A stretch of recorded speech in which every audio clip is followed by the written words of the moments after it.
esta jornada de las jornadas de diseño, las 11ª jornadas de diseño. Buenos días. Permitidme 4 agradecimientos, 2 homenajes y una advertencia. Los agradecimientos a Mónica y a Chema por no desfallecer en el empeño, siempre. A Julián Lacalle por ir al rescate de Posada en otro de sus pasionales arrebatos. A todos los presentes porque este acto es solo para vosotros. Y al artista Artemio Rodríguez.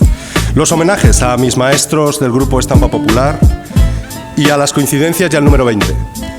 Y la advertencia. Veréis, el corrido mexicano es una adaptación de los cantares y romances españoles, también de las coplas y otras cancioncillas populares, que fueron el reflejo de sucesos acaecidos en la política, a sus gentes en los pueblos o en el país en general, desastres, leyendas, asesinatos, etc., sin importar demasiado si estos acontecimientos ocurrían en uno u otro bando. Es decir, a los dispuestos a la revolución, a los revolucionarios, a los revolucionados o a los reaccionarios. Había corridos para todos y, por supuesto, para los españoles también. Vaya entonces por delante esta advertencia y permítaseme este breve corrido en prosa titulado De 20 en 20. José Guadalupe Posada, 1852, nacería solo algo después del desplome moral, económico y militar ocasionado por el nefasto gobierno de Antonio López de Santa Anna, quien perdiera casi los 2/3 del territorio mexicano entre inauditas guerras, impagables deudas y asombrosas ventas. En el año 1854, 2 años después de su nacimiento, del de Posada, llegaría la primera gran revolución mexicana liderada por el indio Benito Juárez. Fueron años de incertidumbres políticas, guerras civiles y legitimación de gobiernos por parte de los Estados Unidos.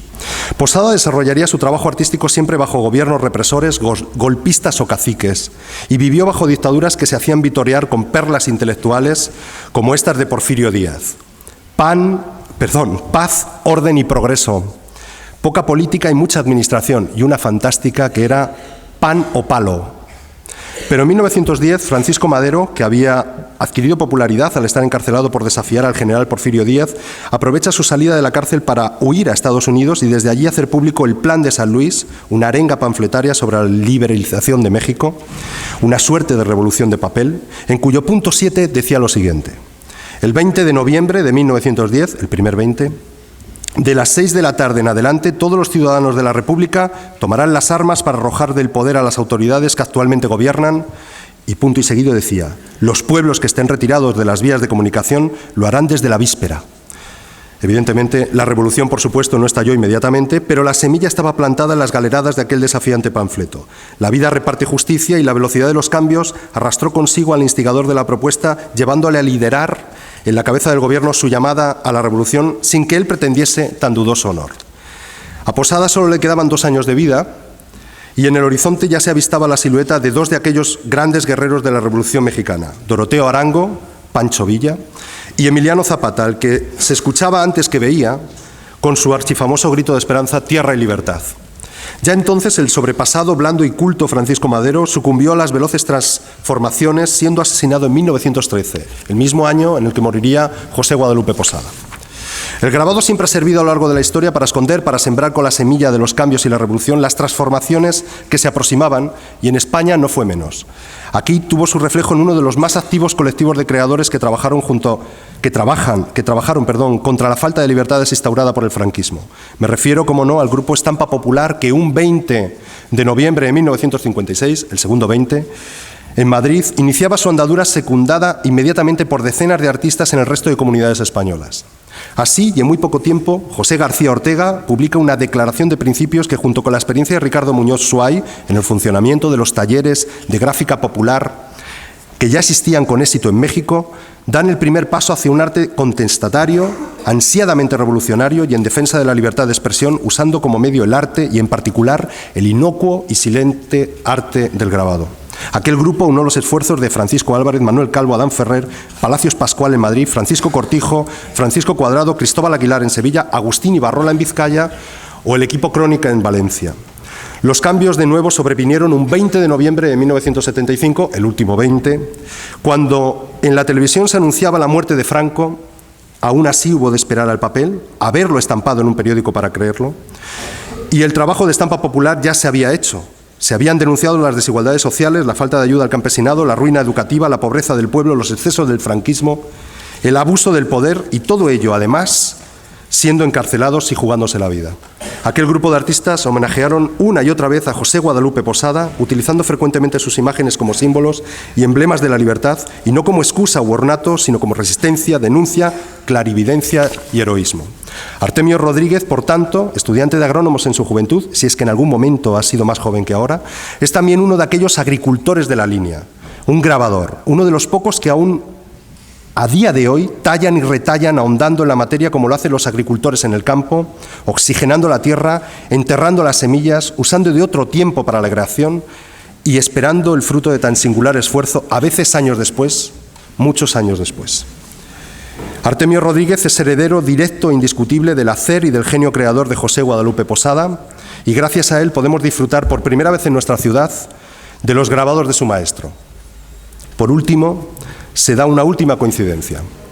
José Guadalupe Posada murió otro 20, esta vez de enero de 1913, en la casa que tenía en el número 6 de la Avenida de la Paz, aquí, en el portal de enfrente, en México.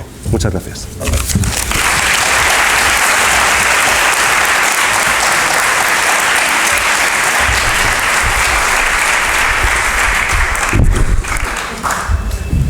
Bueno, ¿se escucha bien?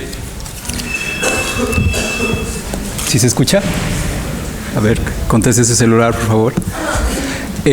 Bueno, antes que nada, muchas gracias por invitarnos, tanto a mí como a mi compañera Silvia, que estamos aquí. Gracias a Julián por invitarnos con pretexto de la publicación de su libro sobre Posada. Desafortunadamente no pudo estar listo para esta ocasión, que me hubiera encantado, igual que a él, pero como dice él, más vale hacerlo con calma que hacerlo apresurado, así es que espero que pronto vayan a la presentación de este libro. Tradicionalmente el arte visual se divide en arte mayor y arte menor. El arte mayor incluye la pintura, la escultura y la arquitectura. El arte menor, la gráfica, la ilustración, artes tipográficas, etc. Si nosotros como ilustradores, diseñadores y grabadores partimos de esta definición, nunca dejaríamos de ser artistas menores, casi como de segunda. Esto lo digo sobre todo cuando vemos libros de arte universal, siempre aparecen los primeros tres que les menciono. Aun cuando se habla, por ejemplo, de la época medieval en Europa, no se menciona, por ejemplo, el grabado medieval, que para mí se me hace una parte sustancial de la comunicación y del arte misma, ¿no? Porque había una relación muy directa entre lo que era, bueno, el arte en las iglesias y el arte que circulaba de mano en mano, que era el grabado medieval. Desde que decidí dedicar mi vida al arte hace 15 años, adopté, sin saberlo conscientemente, una definición más libre y progresista de lo que es el arte. Para mí, el arte mayor o verdadero es un acto magistral que contiene un momento de inspiración, una buena dosis de talento y mucha disciplina de trabajo. Una obra de arte mayor, en este caso, lo es, no por la técnica que se usó, sino por la maravilla o el portento logrado. Dentro de mi catálogo personal de arte mayor entrarían hasta los mejores momentos de Pelé y Diego Armando Maradona. Su juego fue una obra maestra irrepetible. Así pues, cada uno de nosotros va explorando y adoptando las obras maestras personales. Ya no necesitamos de un saber formal y académico que nos dicte qué es arte y qué no lo es. Nuestro quehacer mismo, sin importar cuál sea, puede aspirar a ser una obra maestra, un acto de arte mayor. Si no hubiera esta búsqueda en nuestro quehacer, entonces, ¿para qué ser artista? El día de hoy les hablaré de alguien que rompió las barreras del arte sin siquiera saberlo. Alguien que no ha recibido la atención debida, pero que ustedes sabrán aprovechar en gran medida. José Guadalupe Posada. Para empezar, debo aclarar que el por qué hablo yo de Posada. Normalmente, yo vivo en Los Ángeles y aún estando en la Ciudad de México, siempre que ven mi trabajo se refieren a Posada. Me dicen, o eres el hijo de Posada, o eres el nieto, o eres algo de Posada. Siempre como si no existiera Posada, no existiera yo. Esto tiene dos lados, ¿no? Por un lado es un halago porque Posada es un genio, pero por otro lado, como me imagino a cualquiera de ustedes les pasará, que te digan que te pareces a alguien y que siempre eres ese alguien, aun cuando es a tu padre o tu madre. Oh, te pareces a tu padre, te pareces a tu madre. Siempre hay algo de no eres tú, eres el otro, ¿no? Entonces, para mí, cuando empecé a sufrir, digamos, esta etiqueta, siempre había ese recelo, ¿no? Ese, digamos, dolor, ¿no? Es importante aclarar, pues, que yo, cuando empecé a hacer obra gráfica, no empecé desde Posada, ¿no? Sino empecé desde el grabado medieval y desde el grabado colonial mexicano. Esas son mis referencias más directas como inicio. Ya cuando estaba más avanzado en mi carrera, pude conocer más de Posada, me gustó Posada y los he seguido estudiando. Sin embargo, no siento que sea un seguidor de Posada en el sentido de que no he podido explorar más allá de lo que su obra realmente lo es, que es una obra muy compleja y que aún sigo estudiando y voy a llegar algún día a ello. Todo va parte por parte, ¿no? Bueno, ya oímos un poco más un poco de la historia de Posada. Voy a tratar de ir rápido de esta parte, que yo pensaba hacer lo mismo, un poco dar un panorama de la historia en México y de Posada y de su vida, ¿no? La obra de Posada, a diferencia de nuestros días, en su tiempo fue la televisión pública, fue el internet, fue el cine, fue el periódico, fue todos estos medios de comunicación juntos, si podemos imaginar eso, ¿no? Sus obras se imprimían por los miles y algunas obras se llegaron a imprimir por los millones. Se distribuían en toda la Ciudad de México, pero también llegaba al interior de la República a través del tren y a través también de ¿cómo le llamaremos? A cantadores públicos. Los cantantes de corridos y declamadores llevaban hojas con ellos, llevaban 150 hojas y de eso vivían, porque llegaban a una plaza pública, empezaban a leer en voz alta, a hacer su espectáculo, quizás tocar la guitarra y cantar. Después de que reunían un grupo de gente y hacían su acto, decían, pues ahora aquí está la cosa, se lo pueden llevar a su casa, ¿no? Por eso estas obras que imprimían tenían sus imágenes, ¿no? Las imágenes de Posada, porque mucha de la gente no sabía ni leer ni escribir. Entonces, este era un modo de pescar su atención, ¿no? Esa es la gran diferencia con el arte actual o con lo que hago yo, con lo que hacen ustedes, ¿no? Es imposible luchar contra la televisión, por ejemplo, el cine, ¿no? Sin embargo, bueno, tenemos esta necesidad y esta necedad como artistas de seguirnos expresando en papel y en otros medios artísticos, ¿no? Entonces es lo que estamos haciendo, ¿no? Esa es una obra mía. Entonces, si vemos la obra de Posada y su carácter, primero la técnica. Él usaba una técnica que era grabado, pero era grabado sobre una placa de metal suave. Entonces usaba punzones para hacer su dibujo. Hay una historia muy, un mito sobre Posada que dice que él salía cada día a caminar por las calles, llevaba 3 planchas de metal en su bolsillo y en el otro bolsillo llevaba las herramientas. Llegaba a algún editorial, a alguna imprenta y les decía, bueno, ¿qué van a querer hoy? Y ya le decían, bueno, tenemos la noticia de que Julanito mató a Sutanita y de que mañana hay una obra de teatro tal. Y él se sentaba ahí mismo en cualquier lugar, sacaba sus herramientas, sacaba las placas y empezaba a grabar. Con esa agilidad de producción llegó a hacer más de 20,000 placas durante su vida. Cobraba unos pesos por las placas, ¿no?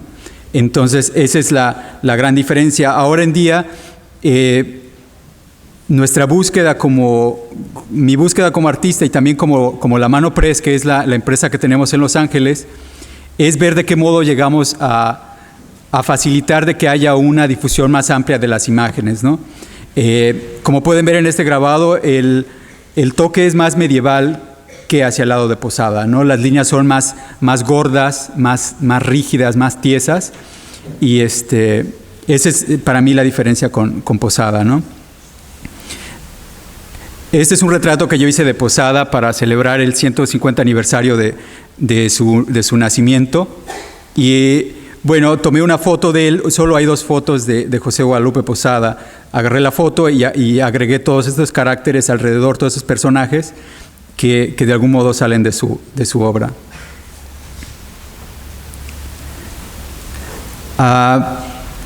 Ya vimos un poco más de la historia por parte de Julio.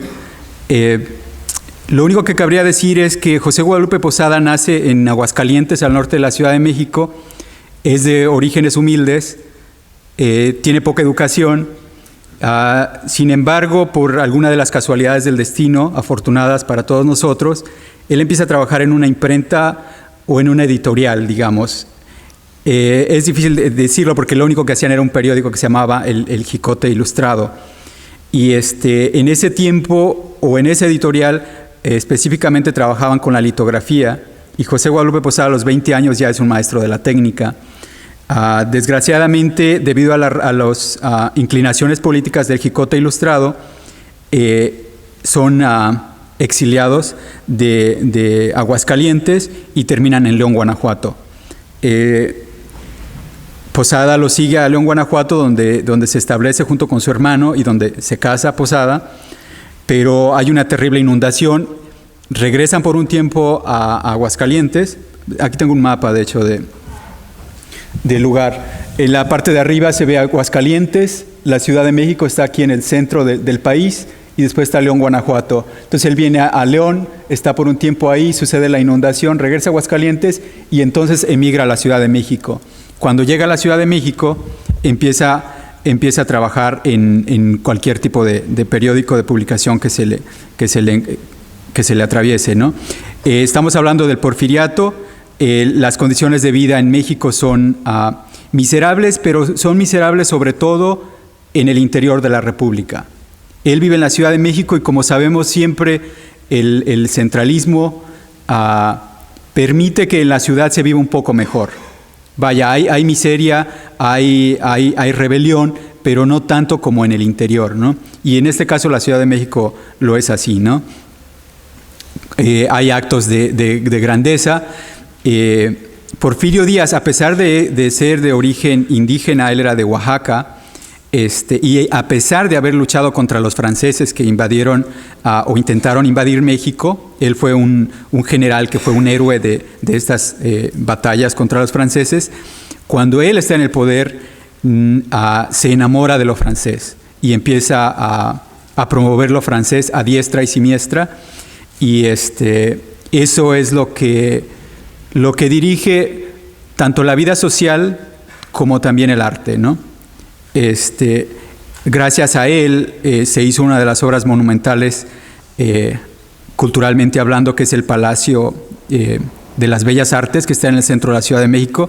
Si en algún momento tienen la oportunidad de ir a la Ciudad de México, es un grandioso elefante blanco, todo de mármol, metal. Es una maravilla, supuestamente, de la arquitectura, con la única ironía de que es tan pesado, y la Ciudad de México está fundada sobre un lago, que es de las construcciones que se van hundiendo más y más y más y más, ¿no? Entonces cada año o cada no sé qué temporada tienen que ir construyendo un escalón más hacia abajo, ¿no? No sabemos hasta dónde va a llegar, ¿no? Pero ese era Porfirio Díaz, ¿no? Y como digo, había toda esta inclinación hacia lo francés. Aquí vemos un retrato o una caricatura para un periódico que se llamaba Gil Blas Cómico. Y como ven, es ridiculizando, bueno, esta moda francesa y a la vez este amor por lo mexicano, porque tenían esa cosa curiosa también de decir, de hecho decían que éramos la raza de bronce. Entonces idealizaban por un lado al mexicano pintándolo con sus penachos y su pecho cuadrado, bien formado, elegante, y por otro lado lo francés, ¿no? Y dejaban de lado el indio de guarache y vestido raído, y esos no existían. Existía el pasado glorioso y el futuro progresista y glorioso que implicaba la cultura y la civilización.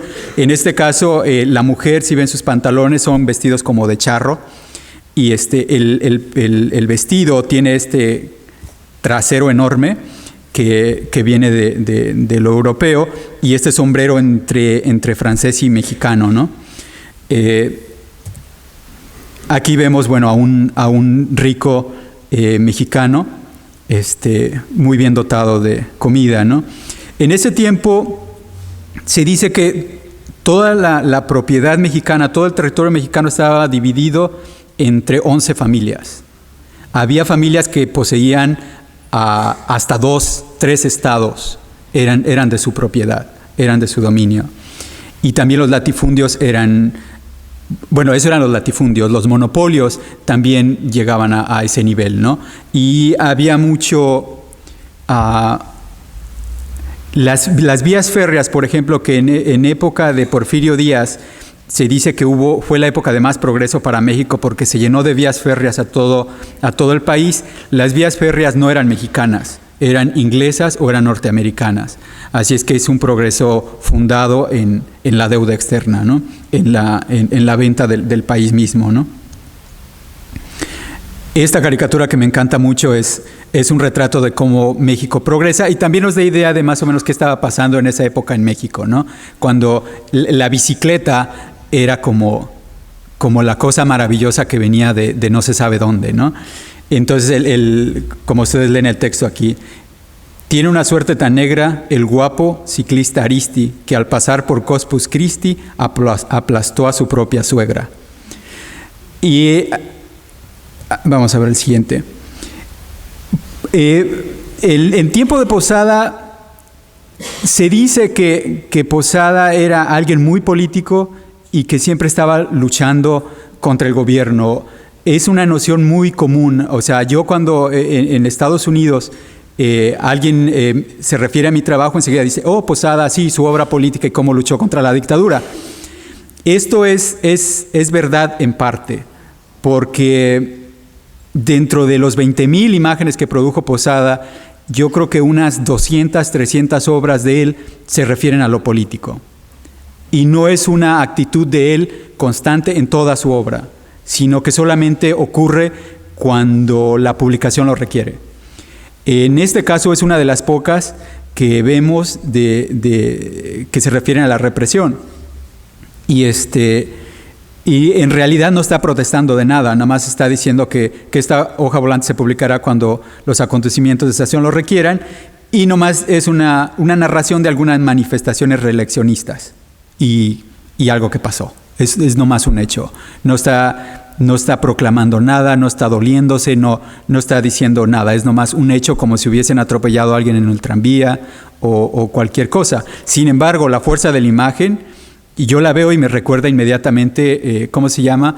Este cuadro de Goya de los asesinatos de Mayo. Es la misma fuerza, el mismo drama, ¿no? Lástima que no hizo más de este tipo, como digo, ¿no? Y lástima que no hizo de otro tipo de cosas que a mí me parecen que me parece muy dramático de ese tiempo. En ese tiempo hubo una guerra muy cruel contra indígenas de la costa del Pacífico, casi llegando a los Estados Unidos, en un estado que se llama Nayarit y Sonora.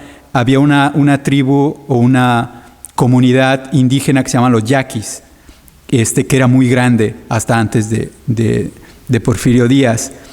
Esos indios siempre eran rebeldes, un poco rebeldes. Bueno, resulta que descubren minerales y otras cosas de riqueza en esa región. Entonces Porfirio Díaz decide sacarlos de ahí y empieza a sacarlos. Se rebela y empieza a haber una guerra muy cruel. Porfirio Díaz manda todo su armamento, toda su fuerza a esa región y empiezan a acabar con estos indios. No se sabe cuántos miles o millones murieron, pero mataron bastantes y algo peor que hicieron fue que tomaron familias completas, tribus completas, y las ponían en tren, iban a la Ciudad de México, de ahí a Veracruz, y de ahí los llevaban hasta Yucatán, que es en el otro extremo del país.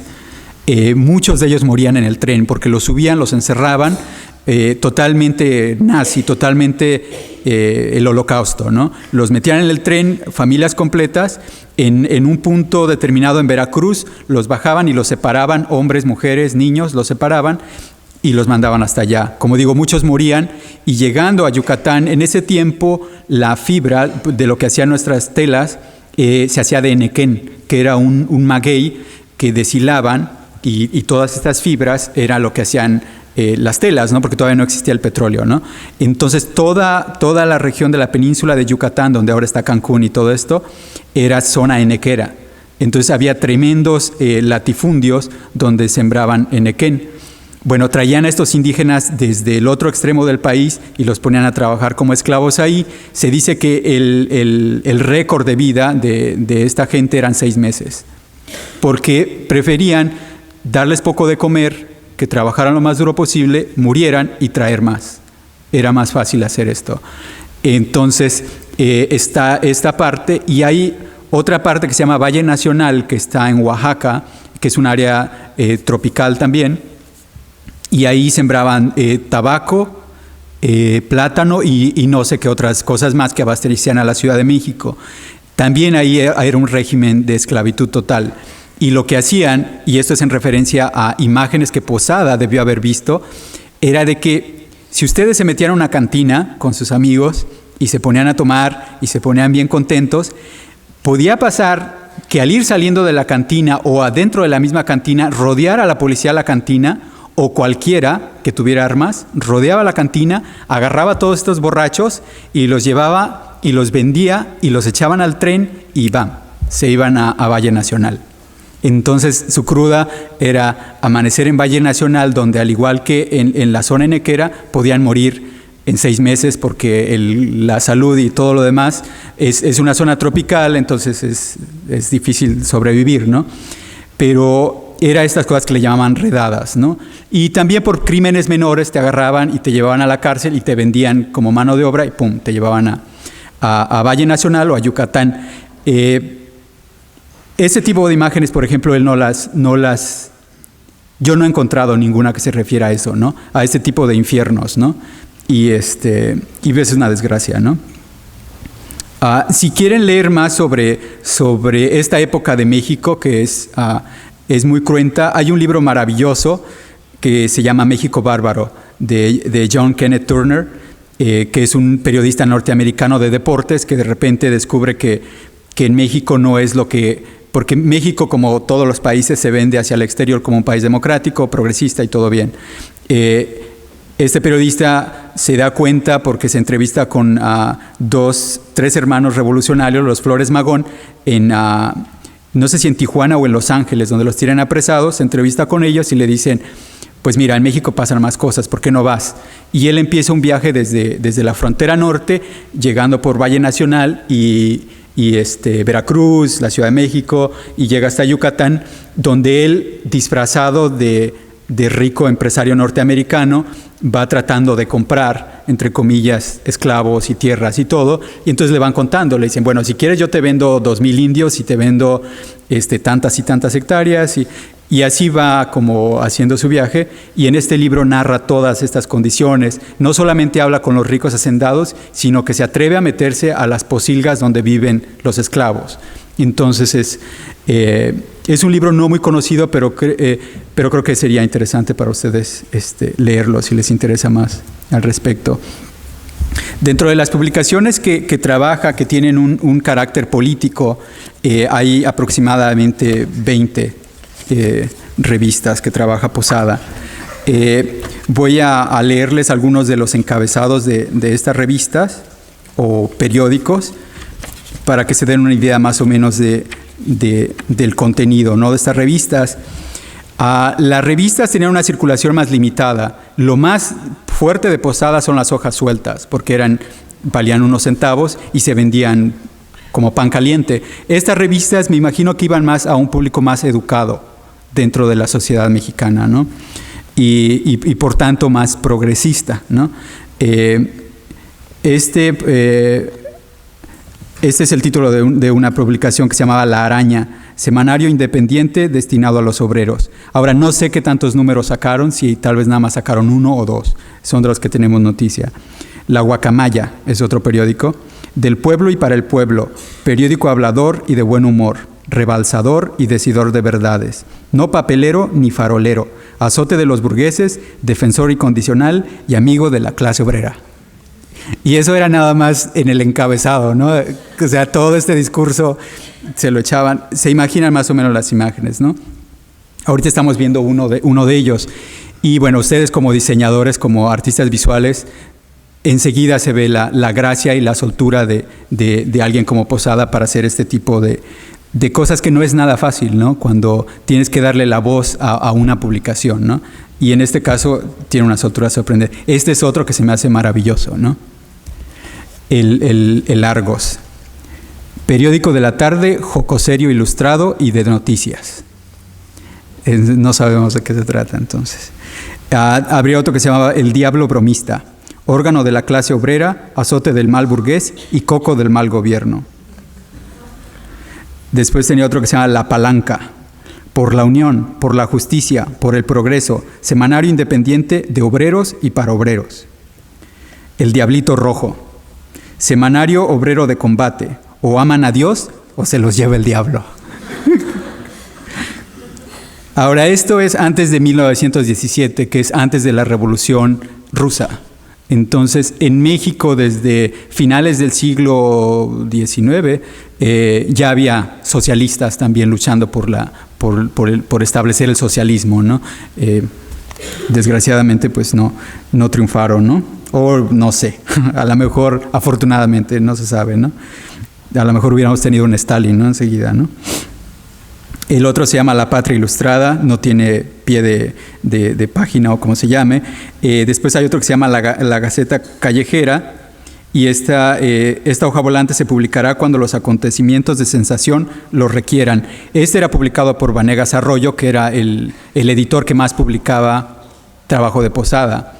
Y más adelante hablaré más de él porque es un personaje muy interesante, porque es alguien que sabe que es un genio de la mercadotecnia, que publica y publica y publica y hacen miles de cosas y está en todos lados, y es admirable, ¿no? Realmente su punto de vista, ¿no? Pero no tiene una posición política clara. De hecho, se dice que tenía simpatía y de hecho relación personal con Porfirio Díaz.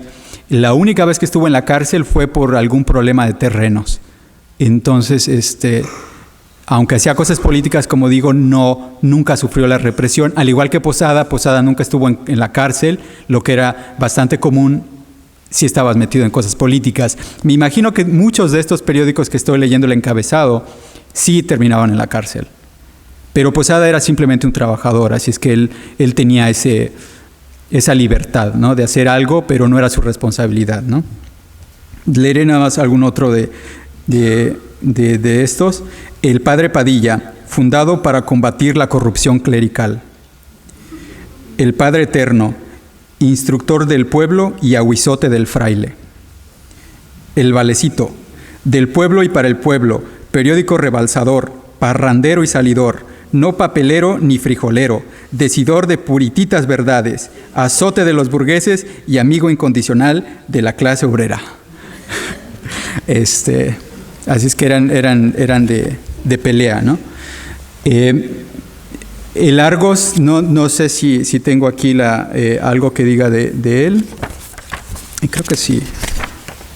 Aquí está el Argos.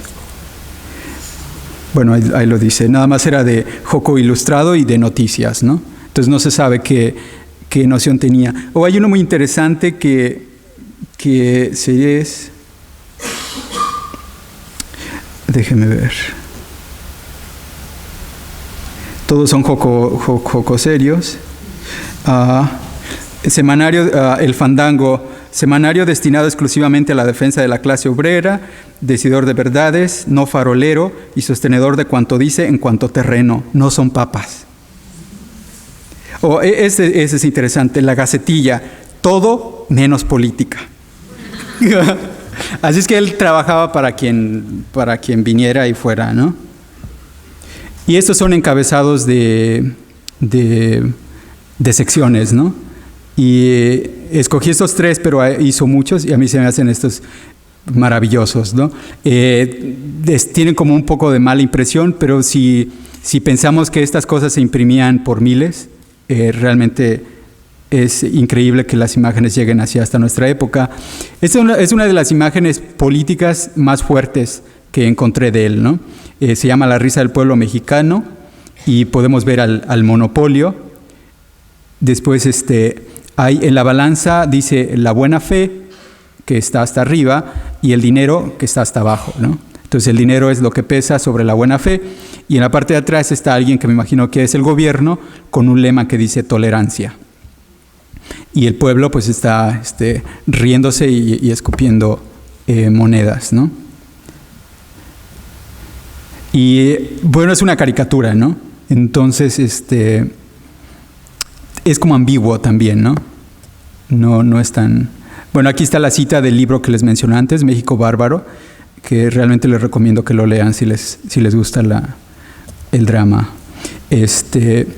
Y México, como ustedes deben saber, es un pueblo muy religioso, y entre más pobreza hay más fervor, ¿no?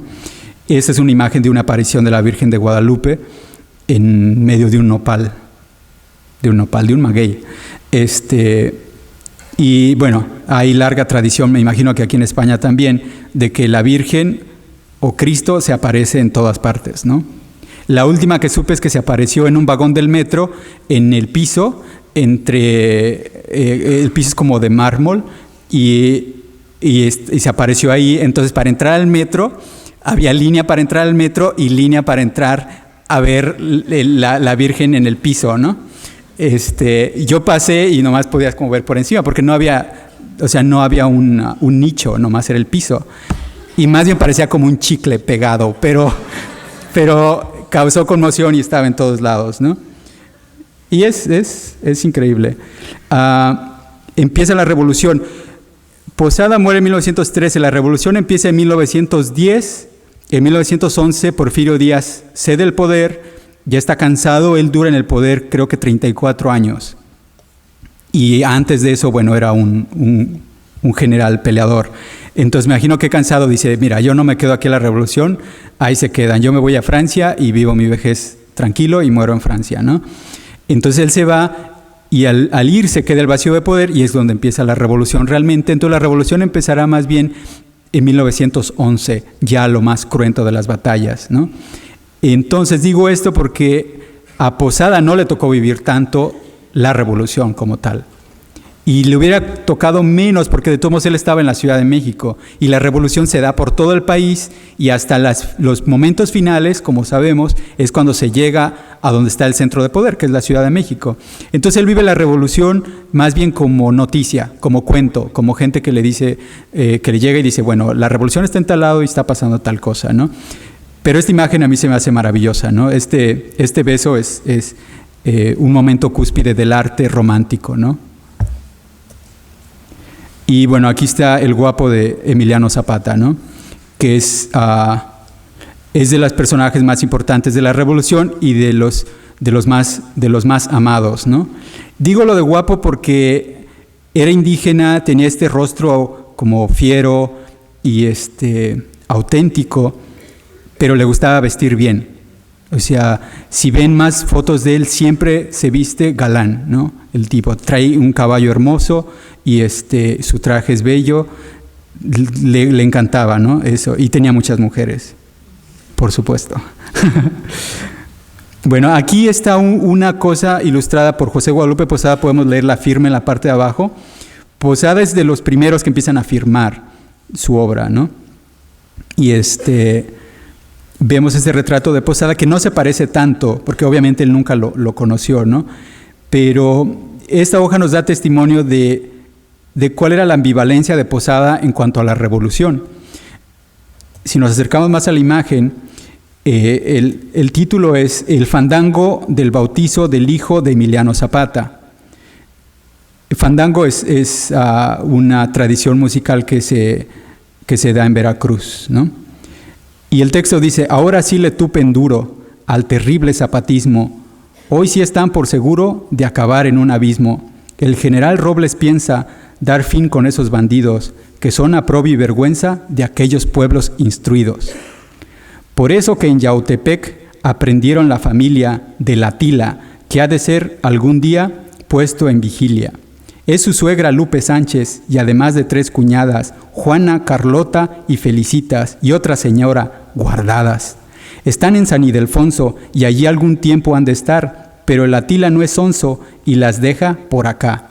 Si Orozco, hijo, no pena, porque a su tata lo truenen, Zapata por una suegra, en su obra no lo detienen. Y continúa narrando el bautizo del hijo. Y Zapata supuestamente tiene encerradas todas estas señoras, su suegra incluida, y le vale. De todos modos tira la fiesta y hacen mole y la festividad total y las deja ahí, ¿no? Pero si vemos al inicio, ¿no? A Zapata, perdón, se le tinta de Atila, ¿no? De bárbaro y demás, ¿no? Y bueno, la ilustración es de Posada. Entonces, ¿cómo decir que Posada era un revolucionario y que estaba por el pueblo y todo esto, si quien era el principal representante de la revolución, el que estaba luchando por la tierra, es pintado de alguien salvaje, ¿no? Bueno, a continuación, hablamos un poco del corrido. Entonces, les voy a poner un corrido que es de 1913, interpretado en nuestros días, pero les pido que lo escuchen para que más o menos se den cuenta de cómo funcionaba el corrido. Como les digo, esta letra que estamos leyendo aquí eran corridos. Esto se tocaba y se cantaba. Quizás las melodías repetitivas eran como eran, pero siempre había cuentos nuevos que contar. Entonces hay corridos clásicos que han durado hasta nuestros días, como el que a continuación vamos a oír, y otros que simplemente eran la noticia del momento, ¿no? Pero si lo escuchan con atención y ven las imágenes, podrán disfrutar más las imágenes que continúan, porque eran parte de lo mismo. Entonces, sí.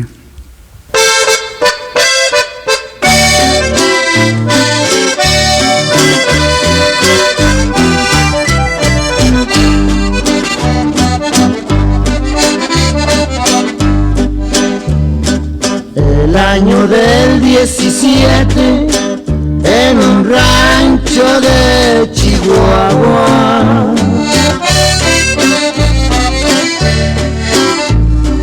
pasó una horrible tragedia a orillas de una cascada.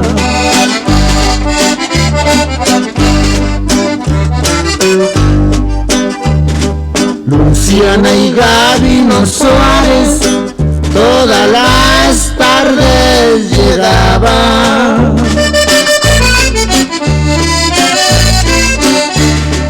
A orillas de la cascada alegres se platicaban.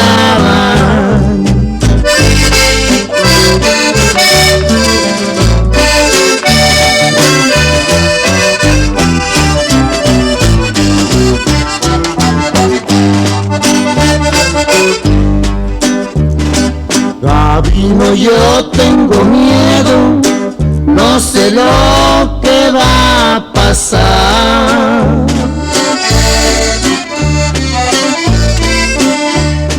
No temas, linda Luciana, que a nadie le hacemos mal.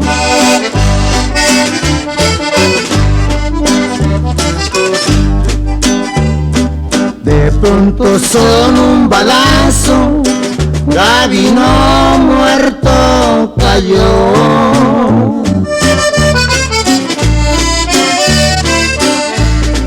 Luciana de pena y susto, ahí perdió la razón.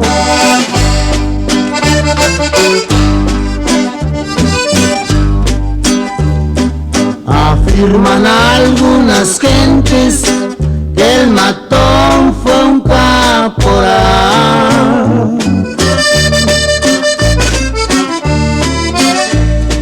que Luciana despreciaba por no ser hombre formal.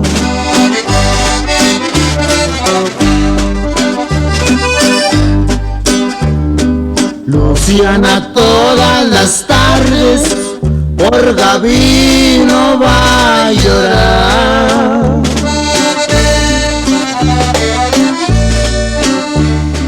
A orillas de la cascada sin poderse consolar.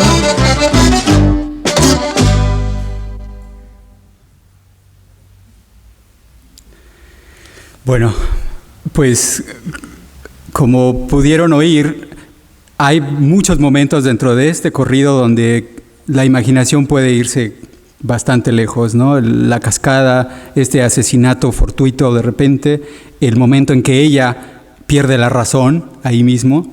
Entonces son este tipo de historias que inundan la imaginación popular, ¿no? Esta que vemos aquí es la tragedia de otra mujer, que es la tragedia de Belén Galindo, y se toca a ritmo de vals. Yo no sé qué es el ritmo de vals, pero puede ser que sea algo parecido a esto, ¿no? Y es lo mismo, ¿no? Una mujer que por celos su esposo, la suegra empieza a decir malas cosas de ella y no sé qué. Tienen apenas 10 días de casados, el tipo está inseguro de sí mismo y de la mujer y la mata. Entonces, así son los corridos. Lo que vemos aquí es, de este lado, es el frente de la hoja y la parte de atrás, ¿no? Así es como se vendían los famosos corridos, ¿no? Ahora, de la obra de Posada, muchos de ellos son, como digo, corridos, pero también hacía muchas otras cosas, ¿no? En este caso, este es un anuncio de teatro o una noticia de teatro, ¿no? Un tenore di forza, ya se va para Pekín, Garcín montado a caballo, sobre su célebre gallo, vuela cual garza Garcín. Obviamente se está riendo de algún cantante que vino de Pekín o no se sabe de dónde, pero lo están despidiendo y parece que es una mala crítica o una crítica mala sobre la actuación de este cantante y bueno, ya se va, ¿no? Pero la ilustración a mí se me hace estupenda, ¿no? Este hombre, este cantante, subido en un gallo enorme, ¿no? También ilustraba muchos cuadernillos. Esto es como un octavo de pliego. Las hojas sueltas son como medio pliego. Estos eran un cuarto de pliego y normalmente tenían una portada y tenían interior que dependía, ¿no? del contenido. Pero en este caso son unas cartas amorosas, colección, número, y ahí le ponían el número. Y entonces lo que eran cartas para su amor, ¿no? Si le ibas a escribir a un hombre, bueno, te decía cómo le escribieras a ese hombre para declararle tu amor, ¿no? O viceversa, ¿no? Para los hombres que quisieran enamorar a una mujer, te daba distintos modelos para que escogieras el tuyo y nada más le cambiabas el nombre y lo mandabas y éxito asegurado, ¿no? Entonces, obviamente la imagen te está diciendo eso, ¿no? Si quieres clavarle la flecha al corazón ajeno, compra esta publicación y todo está asegurado, ¿no? Como ven abajo, el editor es Vanegas Arroyo y bueno, está hecho en México, ¿no? Ese tipo de publicaciones había, y también había juegos, ¿no? Juegos de mesa. En este caso, el que vemos aquí es un juego de la oca, como el que está en la iglesia que está por estos rumbos. Se dice que de esta publicación imprimieron cerca de 3 millones de copias. Entonces, muchas de las copias que se encuentran son muy difíciles de leer por tanto y tanto que se usaron, ¿no? Y es un juego maravilloso y las escenas que están alrededor me encantan porque te hablan de la vida cotidiana de la Ciudad de México en ese momento y también algunas escenas interiores, ¿no? Y tiene, bueno, algunas cosas de ilusión, ¿no? Pero sobre todo me encantan los esquineros, ¿no? Donde se ven escenas de niños jugando. Este es otro juego que se llama Los Charros Contrabandistas. También es un juego de dados. Y esto, pues, es un invento de alguien usando imágenes nacionales, pero básicamente es un juego de la OCA. Nunca he podido leer las instrucciones, si se fijan, están muy poco claras en la parte de abajo donde dice explicación. He intentado de 1000 maneras, lo he escaneado y he hecho zoom a lo máximo y no lo entiendo, entonces nunca he entendido cómo se juega. Pero igual, ¿no? Es muy interesante porque te habla de muchas cosas, ¿no? Me gusta mucho que en ambos juegos, por ejemplo, se ven chinos. Y desde ese tiempo, desde que los Estados Unidos empiezan a importar muchos chinos para construir las vías de ferrocarriles, tanto a Estados Unidos como a México también, porque los norteamericanos construyeron también las vías en México, y empezaron a traer muchos chinos, ¿no? Entonces, en México hay una gran comunidad de asiáticos, ¿no? También ilustraba cuentos infantiles, y este es un ejemplo de una portadita. El clarinete encantado, cuento. Aquí están otros dos, La princesa burlada y Don Perabel, cuento. Otra de las cosas que les encantaba, como me imagino que casi a todos nosotros, son las cosas de sucesos sensacionales o fenómenos, ¿no? No sé cómo le llaman aquí, pero en este caso es una niña que nació con una cara en la nalga. Y así dice, ¿no?, el encabezado de esta tremenda noticia. Y la niña está como con cara de, pues ni modo, así nací, ¿qué le vamos a hacer? Una cara en la nalga. Esta es tremenda. Una mujer que dio a luz 3 niños y 4 animales. Vayan a saber cómo estuvo, ¿no? Pero es genial, ¿no? Imagínense que alguien les dice, llegó la noticia de que una mujer dio a luz 3 niños y 4 animales, hazme una ilustración. Esta ilustración es maravillosa, ¿no? En ese sentido, están los 3 bebés, están los 4 animales, el hombre que dice, ¿pero qué fue esto, no? La madrota o la mujer que ayudó a parir, espantada, y la mujer, no sé, ¿no? Está como la Virgen María, ¿no? Yo no sé, yo era virgen antes de concebir. También ilustró cosas religiosas, y este Cristo me encanta, ¿no? De parte de él. Y como digo, Vanegas Arroyo hacía de todo con que saliera centavos, ¿no? Entonces, las estampas religiosas, como ustedes saben, se venden como pan caliente, ¿no? Y también hacían cosas de este tipo, que este es el Diccionario Infernal. Magnetismo, hipnotismo, sugestión, descripciones general de todos los hechos y cosas que tienen relación a las apariciones, a la magia blanca, negra y roja, al comercio infernal, a las adivinaciones, prodigios, errores, supersticiones y preocupaciones, a las tradiciones y cuentos populares y a todas las creencias maravillosas, sorprendentes y sobrenaturales. Vida de los personajes históricos que tuvieron relación, fueron protagonistas o intervinieron en acontecimientos y sucesos sobrenaturales, etcétera, etcétera, etcétera, etcétera. Todo lo que quieran saber sobre la magia de todos colores. Y hicieron muchas cositas de estas. Otro de los grandes temas que me encantan de Posada y su época es el cataclismo, ¿no? En este caso es el gran juicio final, que será el fin de todo el mundo para el 14 de noviembre de 1899 a las 12:45 de la noche. Entonces me imagino ese 14 de noviembre de 1899 a esa hora esperando a ver qué pasaba. Y todo el texto hace una descripción de cómo va a ser el cataclismo, ¿no? Que van a caer cuerpos calientes del cielo y todo eso. Y aparte que está justificado por un famoso científico austriaco. Así es que lo tienen que creer porque él nunca se ha equivocado, porque es un científico austriaco. Aquí está un gran cometa y quemazón que muy pronto se va a ver, el mundo se va a volver toditito chicharrón. Así es que es sobre un temblor. Lo curioso de esta pieza es que es ejemplar y ciertísimo suceso en la República Mexicana las verdaderas causas del temblor del día 2 de noviembre de 1894 a los padres y madres de familia.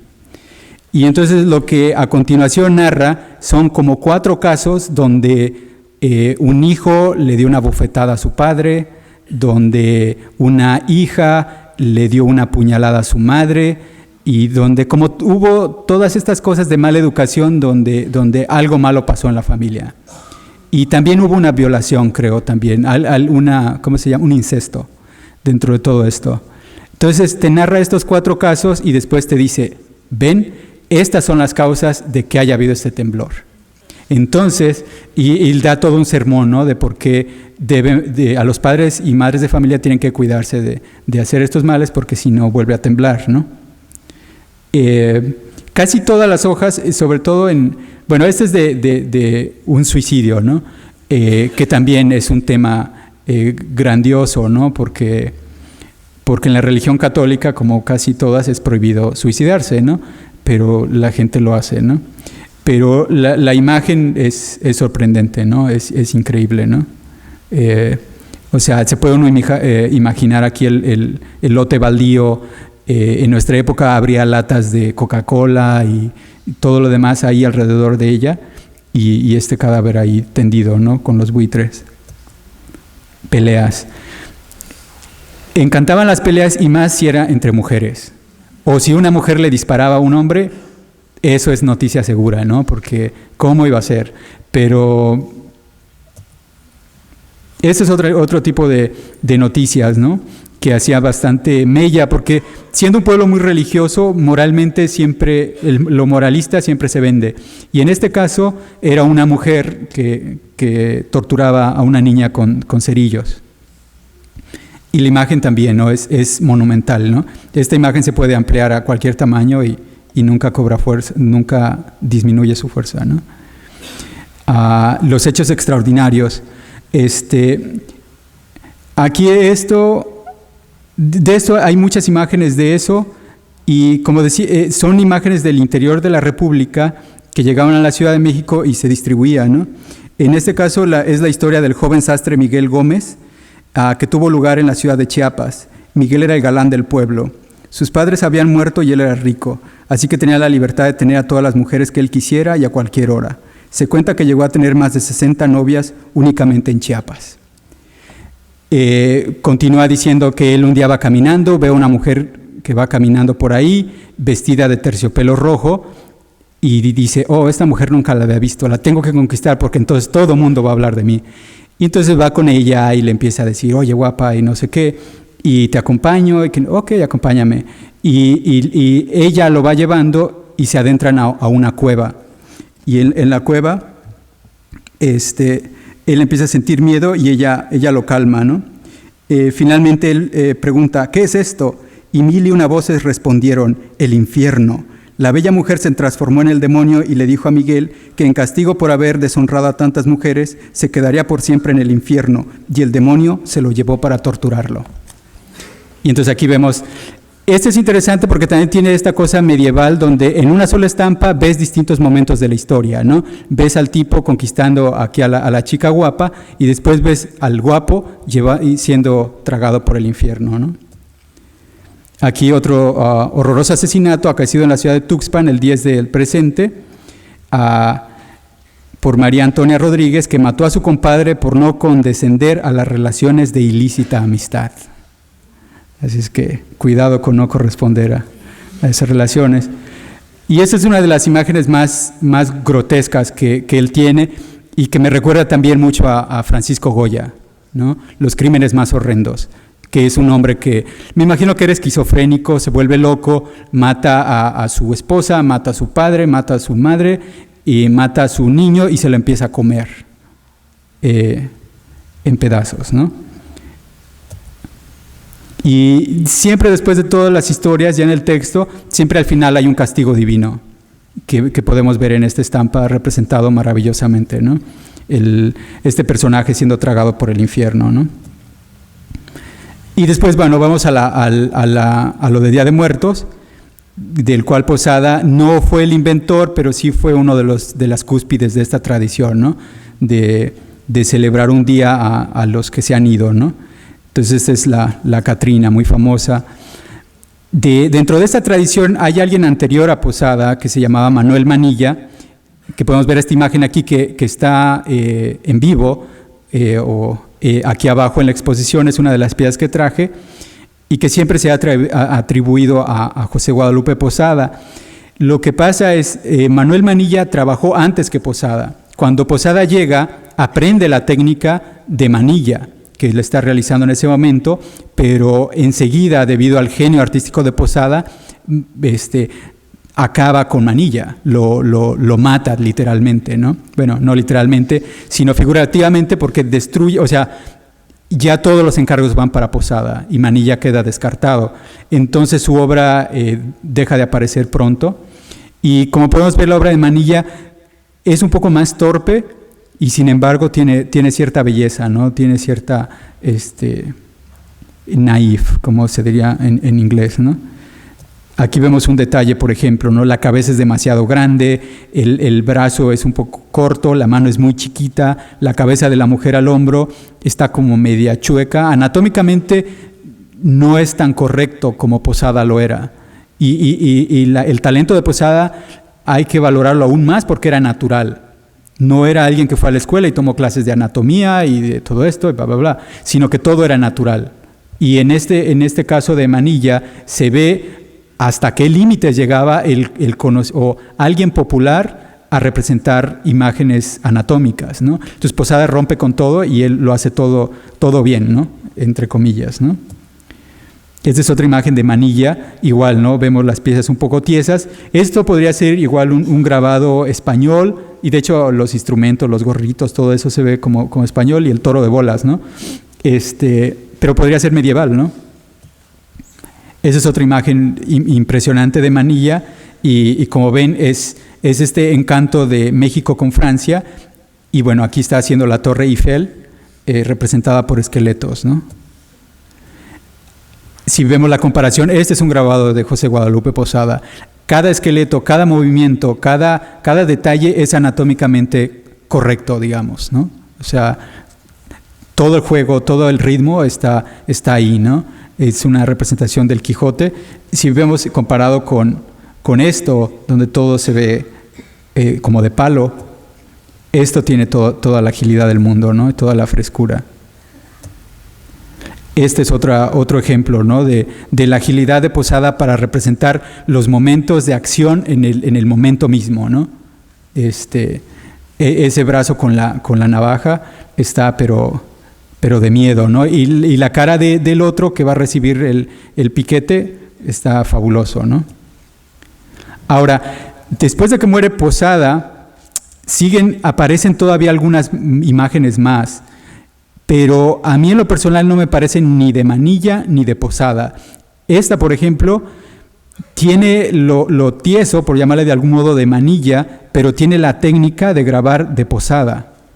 Entonces es esta imagen y esta imagen que a mí me parecen fabulosas, pero me parece una tercera mano que no sabemos de quién es.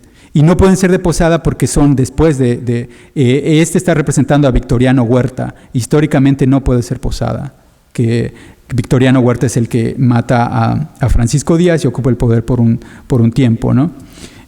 Esta, bueno, es la imagen del revolucionario, todavía estamos en la revolución, pero no tiene nada de Posada, ¿no? Bueno, sí tiene algo, pero no es Posada, ¿no? Estas dos imágenes no sé de dónde vienen. Ahora, la muerte de Posada, artísticamente hablando, ocurre afortunadamente casi coincidiendo con su misma muerte, ¿no? Que es cuando la prensa empieza a irse más por el lado de imprimir. Antes de Posada la fotografía ya existía y se usaba como referencia, pero no era posible reproducirla en periódicos. En los finales días de Posada empieza poco a poco a ser posible esto, y ya cuando muere Posada ya de plano se puede. Entonces la gente o los editores dicen, bueno, esta es la maravilla, es lo nuevo, esto va a sorprender al público porque no es un dibujo, no es una representación, es la cosa real. Y estas son fotografías aparecidas en publicaciones de ese tiempo, y es lo que acaba con la ilustración hecha a mano, ¿no? En algunos aspectos se ganó, pero en muchos aspectos, por lo menos para mí personalmente como grabador, se perdió, ¿no? Porque se pierde toda una tradición visual, ¿no? de representación. Y la fotografía pues tiene sus méritos, pero tiene muchas limitantes, como todos nosotros sabemos, ¿no? Como ilustradores o artistas, ¿no? A mí como artista me parece muy importante ver atrás en los momentos históricos de la imprenta, ver qué se usaba para ilustrar y retomarlo y generar nuevas imágenes usando viejas técnicas, ¿no? Parte de mi labor es esa, ¿no? Como artista es, bueno, ver un poco la época medieval, qué tipo de imágenes, qué tipo de técnicas, ver este paréntesis histórico donde Posada trabajó y ver qué se puede usar de ahí para crear nuevas imágenes, ¿no? A continuación voy a presentar un pequeño film de 4 minutos, donde más o menos van a poder ver cuál es la técnica del grabado que uso, ¿no? Van a ver un poco de cómo se graba y también de impresión. Entonces, tiene un poco de animación y todo eso, y espero que lo disfruten. Ahí va.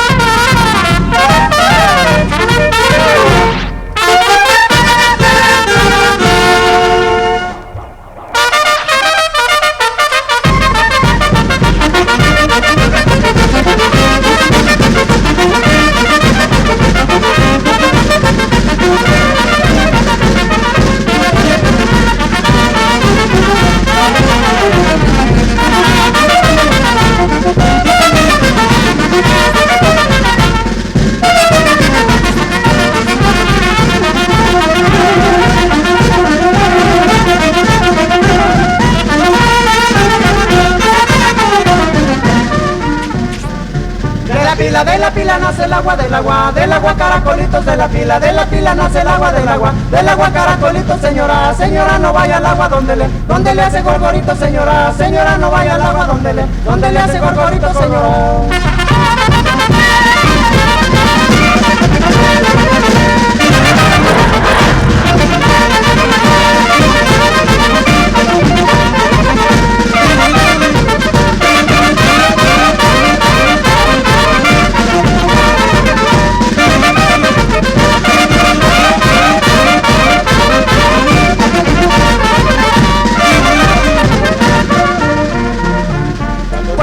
Colorada se me alegra el corazón, parece que voy llegando de Chihuahua a Nuevo León. Cuando dicen Colorado se me alegra el corazón, parece que voy llegando de Chihuahua a Nuevo León. Si tu mamá te pregunta y a la hora que llegue yo, le dirás que vas afuera a ver si ya amaneció. Si tu mamá te pregunta y a la hora que llegue yo, le dirás que vas afuera a ver si ya amaneció.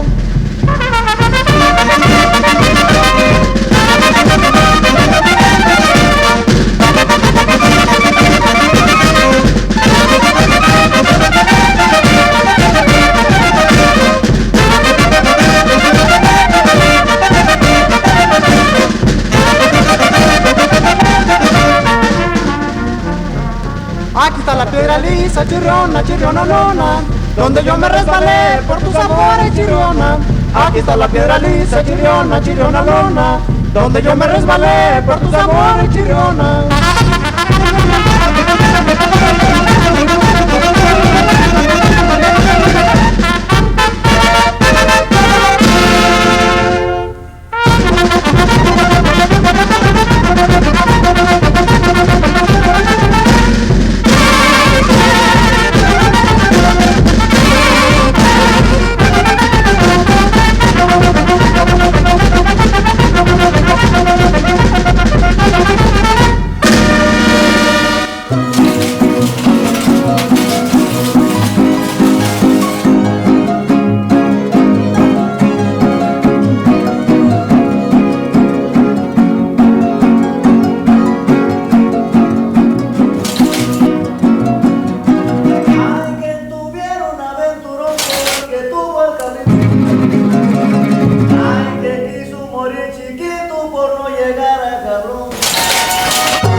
Bueno, pues esta es la imagen que acabamos de ver, ¿no? Es un grabado en madera y como vieron, todo el, ¿cómo se le llama? La filmación la hice yo mismo cuando iba haciéndolo, entonces todo fue como muy automático, ¿no? Agarrar la plancha, ponerla en un lado, poner la cámara y hacerlo así como inmediato, ¿no? En automático. Ahorita ya voy mostrando más de mi trabajo, ¿no? Pero empecemos por el inicio. Bueno, ese es de cuando tenía 7 años y ahí donde está la flecha, ahí estoy yo, ¿no?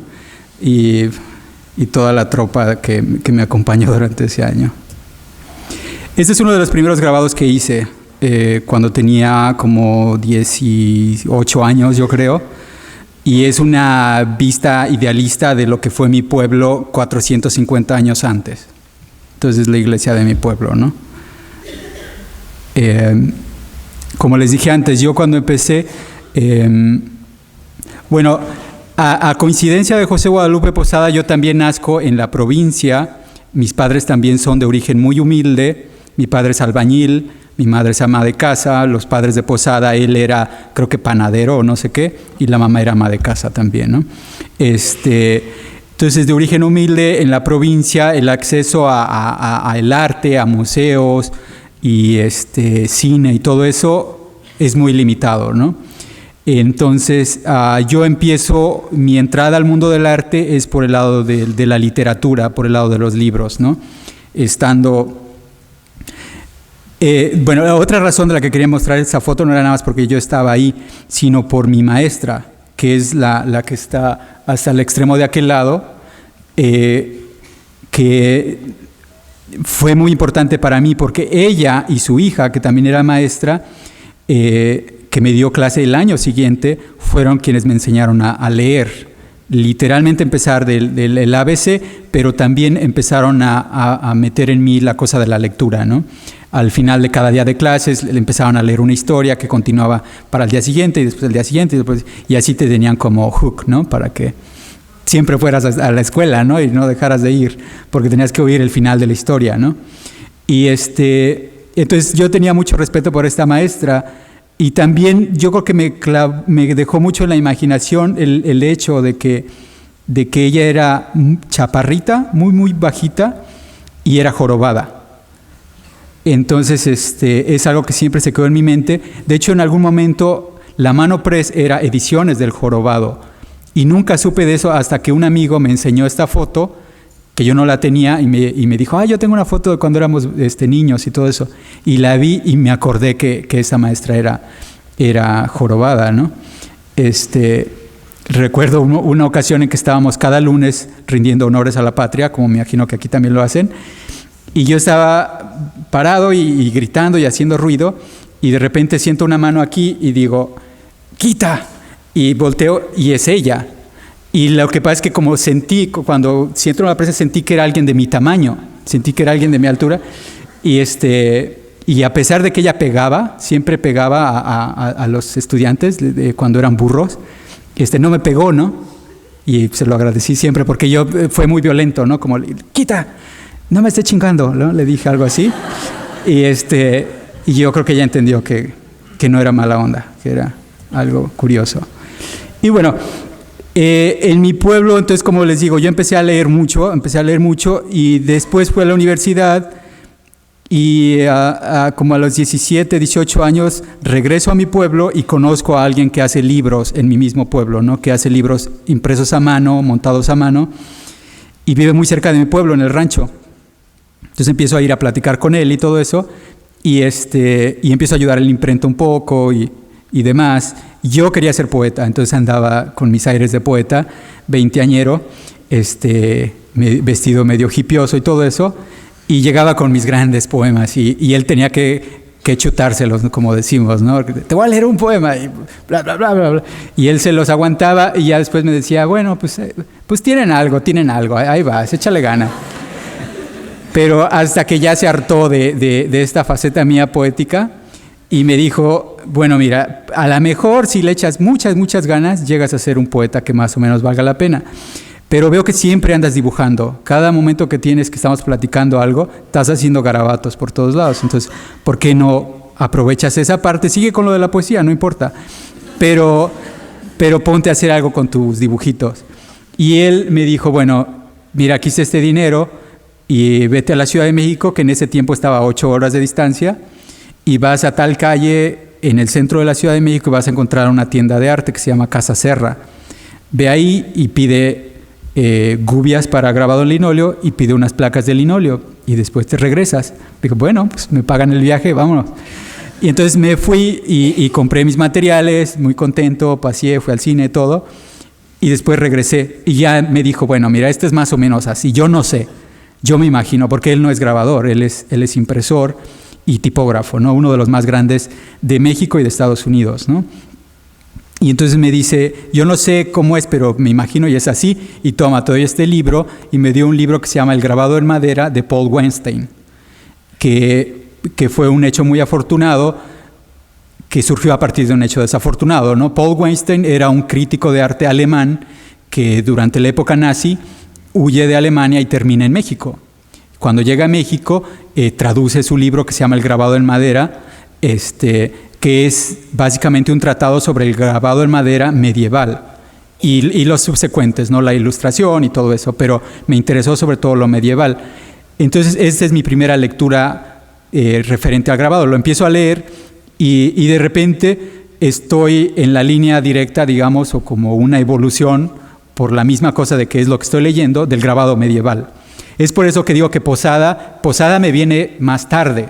Ya hasta que estoy haciendo grabado 2 o 3 años después, conozco a Posada, pero al inicio yo ni sabía que existía, ¿no? Y menos estando en provincia. Entonces empiezo a grabar y por eso salen grabados de este tipo, que tienen un poco o mucho de medieval y tienen un poco del expresionismo alemán, porque es donde acaba este libro, ¿no? Bueno, no, sí, de hecho acaba con lo mexicano, pero para mí me interesó más esta parte más temprana, ¿no? Con mi maestro he hecho muchas colaboraciones, entre otras cosas ilustré las fábulas de Sopo, que se hizo una edición para la Universidad Nacional, que es la primera edición hecha en América de las fábulas de Sopo ilustradas, ¿no? Que se hicieron en náhuatl y en español. Y esta es otra colaboración que hice, que son unos poemas de Sor Juana Inés, que se hicieron para una visita del Papa a México, ¿no? Que se lo entregó el gobierno de la ciudad al Santo Papa. Y bueno, pueden ver aquí la belleza tipográfica de la página. Es una página, es un pliego completo. Y bueno, yo hice la Virgen de Guadalupe con todo respeto a quienes creen en la Virgen de Guadalupe de corazón.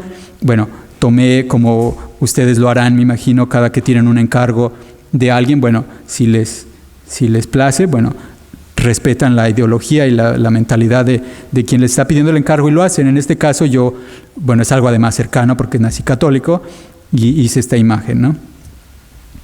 Esta es una ilustración del libro de las fábulas de Sopo. Son ilustraciones muy pequeñitas y que me gustaron. Y yo tenía en ese tiempo como 20 años, así es que ni sabía qué estaba haciendo, ¿no? Nomás me dieron el encargo y dije, bueno, pues si me pagan, lo hago. Y empecé a explorar el linóleo más seriamente, ¿no? Tuve que hacer 53 grabados para las mismas fábulas de Sopo. Después, en el 94, a los 22 años, yo estoy en México y por diversas razones mi familia me dice, oye, ¿qué vas a hacer en tu vida? ¿Vas a estudiar o vas a trabajar o qué vas a hacer? Y terminamos coincidiendo en que lo único que me queda hacer es irme a los Estados Unidos, como mi padre y mis 3 hermanos que han acabado en los Estados Unidos, y mis primos y mis tíos y todo mundo, ese es como el camino, ¿no? En nuestro destino. Y yo me resistía totalmente. Obviamente yo viví esta época que era como una época tardía de los 60s y entonces era totalmente antiamericano y pro-sandinista, pro-Nicaragua, pro-Salvador, todo eso. Era en esos momentos, ¿no? Cuando estaba la guerra civil en esas partes. Entonces totalmente no, a Estados Unidos no. Pero en su momento, de repente, sin ninguna cosa en el futuro que hacer, me convencieron y me dijeron, mira, nosotros te pagamos el coyote y te vienes. Yo dije, bueno, pues total. Entonces fue en el 94 que decidí tomar ese camino, ¿no? De cruzar la frontera. Cruzo la frontera y llego a Los Ángeles. Y en Los Ángeles, curiosamente, siento más libertad. Por un lado, aislamiento, ¿no? Porque estás en un país extraño, no hablas inglés, estás perdido totalmente. Pero por otro lado, sentí mucha libertad en términos artísticos.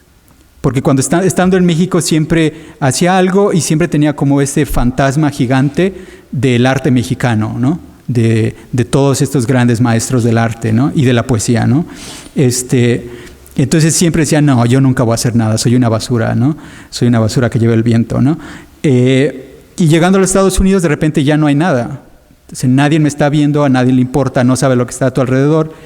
Y entonces es en ese momento en que empiezo realmente a soltarme haciendo arte, ¿no? Esa es una de las primeras imágenes que hago, ¿no? Que se llama La Lectura. Y era más o menos como lo que sentía en ese momento, ¿no? De dramatismo y insolación y para eso va uno al baño, para leer y sentir toda esta pasión poética, ¿no? Entonces lo representé ahí, ¿no? Yo creo que algunos de ustedes disfrutarán esos momentos de lectura en aislamiento, rodeado de ángeles y todo eso. Esta es otra pieza temprana que hice. Esta se llama Melodía de la lucha cruelísima, del buen elefante, bienvenido a las últimas patadas. Y es una pieza totalmente barroca, es un linóleo y es mi visión del mundo en ese momento, ¿no? La fragilidad del ecosistema, del planeta, que está representada por este elefante siendo atacado en la parte inferior por estas criaturas que quieren acabar con él. En el mundo se pueden ver en cada continente alguna cosa pasando, en el mar se ven gentes en botes viajando de un lado a otro, un baño tirado ahí, una lata de Coca-Cola, y alrededor, ¿no? Se ven otros elementos de la vida en nuestros días, ¿no? Y al final, en la cima del mundo, el amor nos redimirá, ¿no? O al menos es lo que yo quería, ¿no? O me hacía falta, ¿no? En ese momento todavía es como les digo, tengo 22 años y estoy enfocado en muy pocas cosas, entre ellas el amor, ¿no? O la falta de, ¿no? Sobre todo estando en Estados Unidos, estando solo, ¿no? Aquí es un detalle, ¿no? Del beso y los detalles alrededor.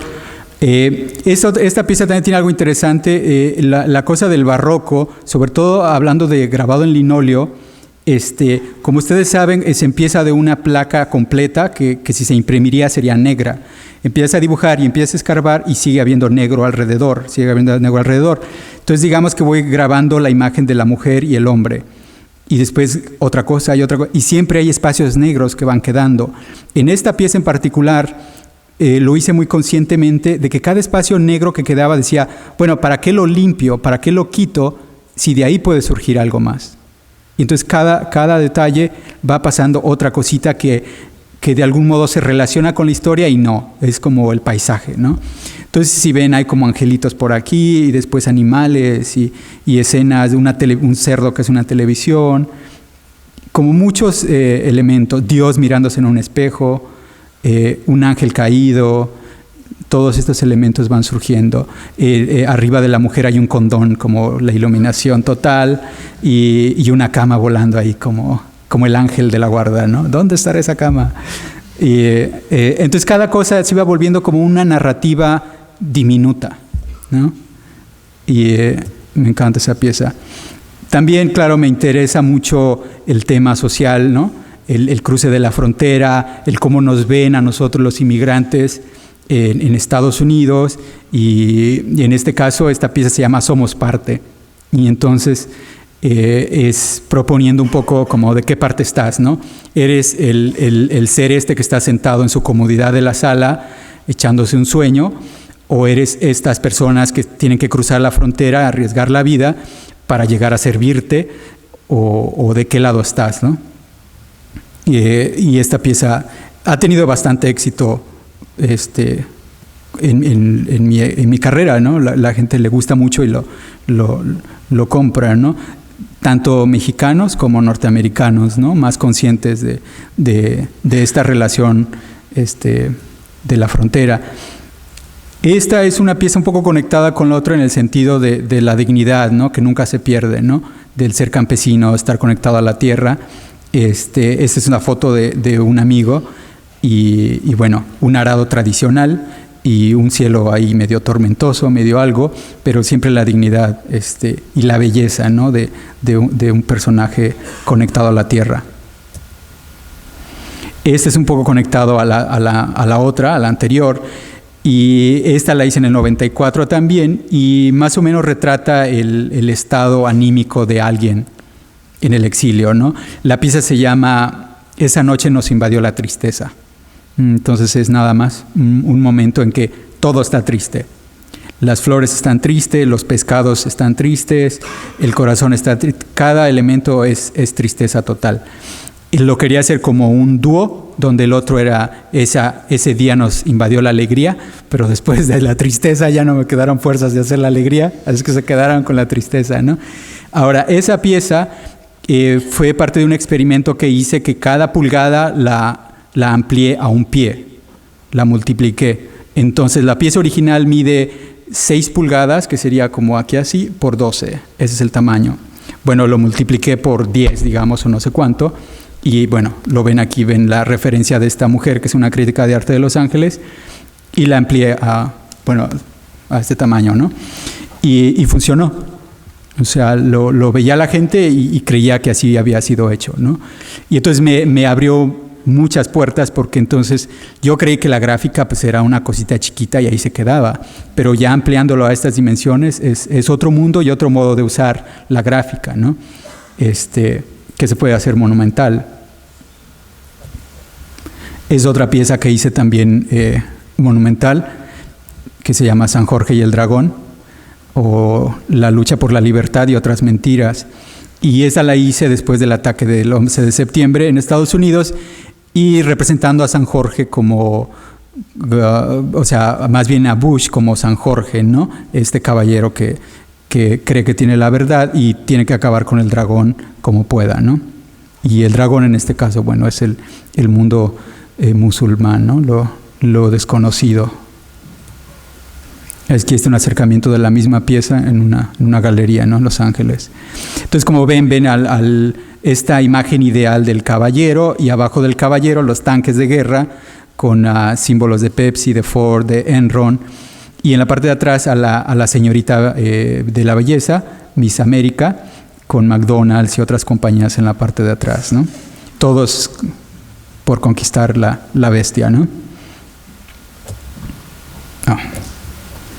Ahora les voy a enseñar otro pequeño corto de cuando yo llegué a Los Ángeles y empecé trabajando en la sala de la casa de mi hermano en Los Ángeles con toda su familia, y poco a poco he ido luchando para ir consiguiendo mis propios espacios. Los Ángeles es difícil porque todo es caro, ¿no? Pero bueno, logré rentar después un garage y después pude tener un estudio en una institución. Después me peleé con la institución y me corrieron de ahí. Y ahora, en este momento, con mi compañera Silvia, que está aquí presente, fundamos un centro de gráfica que se llama La Mano Press.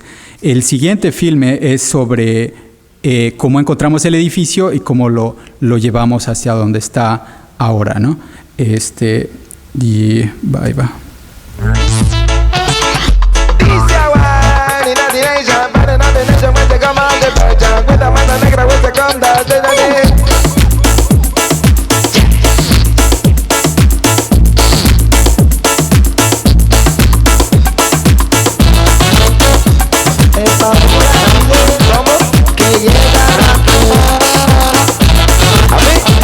Si la vida me da palo, yo la voy a soportar. Si la vida me da palo, yo la voy a pavilar. Si la vida me da palo, yo la voy a soportar. Si la vida me da palo, yo la voy a pavilar. Esa guana que esa raqueta, esa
Esas otras dos prensas que se ven en la parte izquierda también son pesadísimas y son las prensas que usamos, y también hay una prensa en metal, y bueno, tenemos tipografía y barras para entintar y todo eso.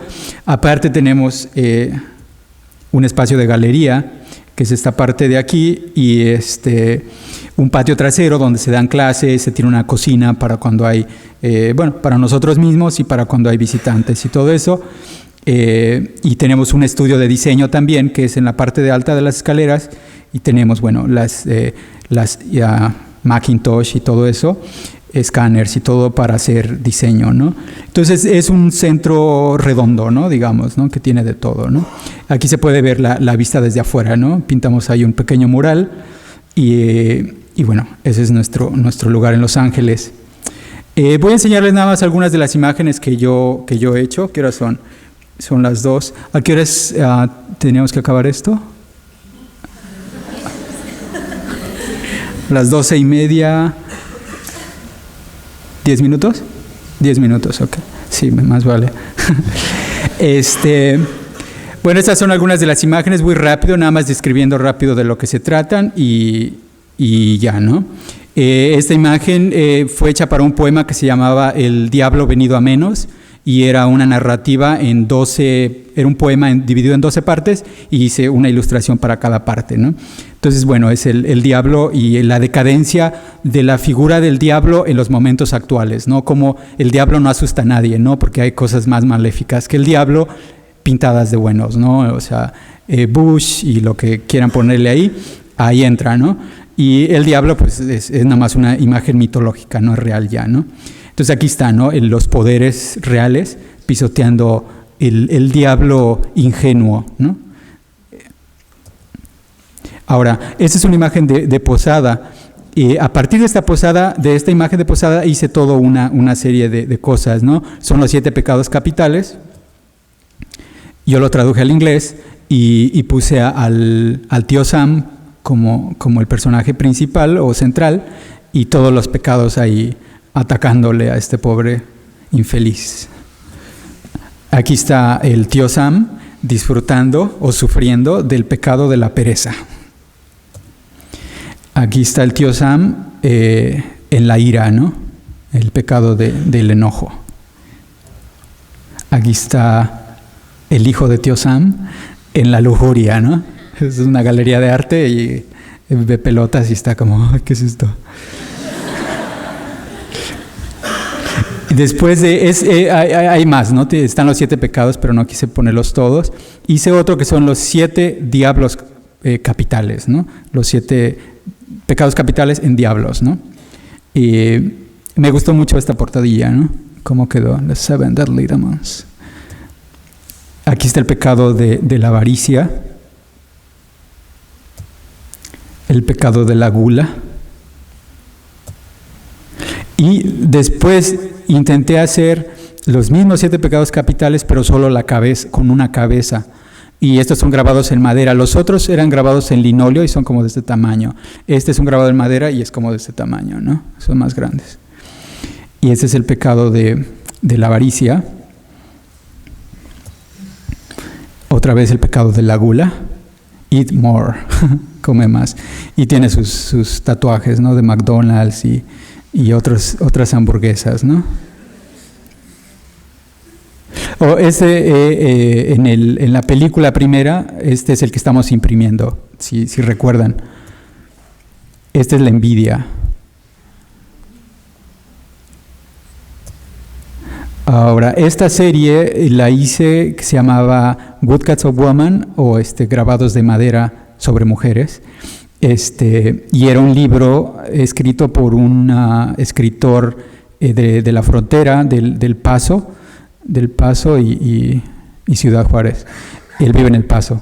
Y el libro fue publicado en Nueva York y me invitaron a ilustrarlo, ¿no? A partir de una exposición que vio el escritor, le puso ese título a su libro y me invitó a hacerlo. Entonces son 11 cuentos y este es un cuento de alguien que trabaja en la frontera en el calor así intenso, y llega a su casa y nomás quiere tomarse una cerveza y ver la tele, pero se olvida de que tiene una familia, ¿no?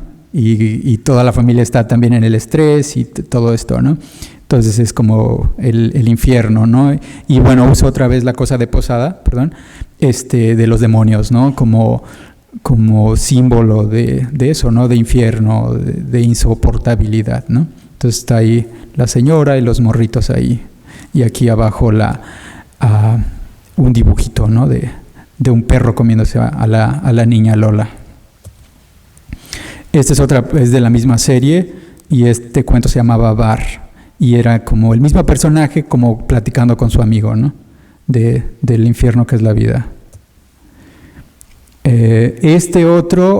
Lo hice para un juego digital que se llama tropicalamerica.com. Los invito a que lo vean. Es muy interesante porque a mí me invitaron en la última parte del proyecto a hacer el arte para el proyecto, ¿no? Entonces es un juego digital bastante complejo. Duraron 3 años en hacerlo. Participó el departamento de animación de UCLA, de la Universidad de California, y ellos son los que lo mantienen. Y bueno, yo hice nada más el arte. Y es interesante porque es un juego de internet todo blanco y negro, basado en grabado. Y creo que es algo bastante único. Entonces están animados. Aquí tú cuando empiezas puedes elegir ser el niño o la niña. Y ahí empieza la aventura, ¿no? Y básicamente la historia es: tú despiertas en el pueblo del Mozote, en El Salvador, después de la masacre del Mozote, donde fueron asesinadas aproximadamente 800 personas. Tú eres uno de los únicos sobrevivientes y tienes que ir por el mundo para contar la verdad de lo que sucedió. Entonces, es como un viaje a través de la historia de América Latina. Entonces es muy interesante para quienes les interese la historia, pero también la animación, la gráfica, ¿no? Y lo digital, ¿no? Que a mí, a partir de este experimento, es por eso que hice las peliculitas estas, ¿no? Porque me encantó y me gustaría hacer más, ¿no? Usando esta técnica tradicional a jugar con lo digital. Esos son personajes que eran de relleno, digamos, ¿no? Para dentro del juego, de repente pasa caminando alguien o algo, ¿no? Esto es dentro del juego también, y ya son como conceptos, ¿no? Del juego. África, América, Europa. También dentro del juego, uno de los beneficios que tuvimos de la conquista es que nos trajeron las ratas. Entonces llega una rata enorme, ¿no? Entonces es literal y también, ¿cómo se diría? Pues simulado, no sé, ¿no? Las ratotas. Hablábamos de temas de desaparecidos en distintos países, en Chile, en Argentina, en El Salvador, en todos lados, ¿no? Los balseros de Cuba. Bueno, y aquí paso al tema de Día de Muertos, que también lo he tocado bastante. Y este es un grabado en madera, ¿no? Que hice para representar la multiplicidad de muertes, ¿no? O de muertos. Este es un cementerio del este de Los Ángeles y como pueden ver, lo hice para un póster que se puso en las estaciones del metro, en los autobuses, en el metro mismo, y era para invitar a la gente a ir a lugares. Y entonces era un concurso, y yo llegué con esta pieza que era el cementerio, ¿no? Como, váyanse todos al cementerio, ¿no? Y al principio yo creo que vieron eso y dijeron, no, eso no. Pero después lo vieron un poco más, y si lo vemos con más atención es interesante porque lo que representa es la multiplicidad de todas las gentes que llegan a una ciudad como Los Ángeles y se quedan ahí para vivir y para morir, ¿no? Entonces tenemos desde portugueses, rusos, armenios, a chinos, japoneses, judíos, mexicanos, etcétera, etcétera. Entonces cada tumba representa una cultura y un modo de vida. Esto lo hice a partir del juego de la oca que hizo Posada. Nosotros seguimos, aún hoy en día, la oca es muy jugada entre las familias y a mí me ha interesado mucho usar eso, ¿no? El usar la oportunidad de que la gente juega para meter ideas y meter otras imágenes. Entonces tomé el mismo formato y hice mi propio juego de la oca. Originalmente lo hice para hacerlo en mosaico y hacerlo en una plaza pública. Y, o sea que aquí me robaron la idea y que la gente pudiera jugar y brincar ahí con eso, pero no lo he hecho, no ha habido fondos públicos para mis proyectos.